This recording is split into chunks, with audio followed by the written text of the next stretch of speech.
सुबह की हल्की रोशनी में एक बूढ़ा भारतीय किसान अपनी छोटी सी बकरी के साथ खेत की ओर जा रहा था। वह पारंपरिक धोती कुर्ता पहने हुए था और खेत की हरी घास उसकी कदमों के नीचे सरसराती थी।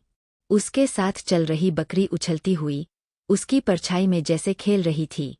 दोनों के चेहरे पर सुकून और खुशी साफ झलक रही थी, जैसे वे दोनों एक दूसरे के बिना अधूरे हों। कुछ ही देर बाद किसान बरगद के पेड़ के नीचे रुका। उसने बकरी को हरी हरी घास निकालकर प्रेम से खिलानी शुरू की। बकरी बड़े चाव से घास खाने लगी और किसान उसे देखते हुए मुस्कुरा रहा था। आसपास गांव की सौंधी खुशबू थी और पेड़ की छाव में जैसे समय थमसा गया था। दोपहर ढलने लगी थी। किसान अपने मिट्टी के घर के बाहर चारपाई पर बैठा था।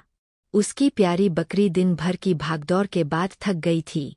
वह चुपचाप किसान की गोद में आकर सो गई। किसान ने एक हाथ से उसके सिर पर हल्की थपकी दी और दूसरे हाथ से अपनी आंखों को मूंद लिया। उस पल में सिर्फ सुकून था, सिर्फ अपनापन। शाम होते ही किसान दोबारा खेत में काम करने गया।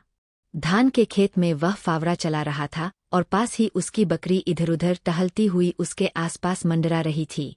वह काम करता जाता और कभी-कभी मुस्कुराकर उसे देख लेता, मानो कह रहा हो, तू है तो सब आसान है।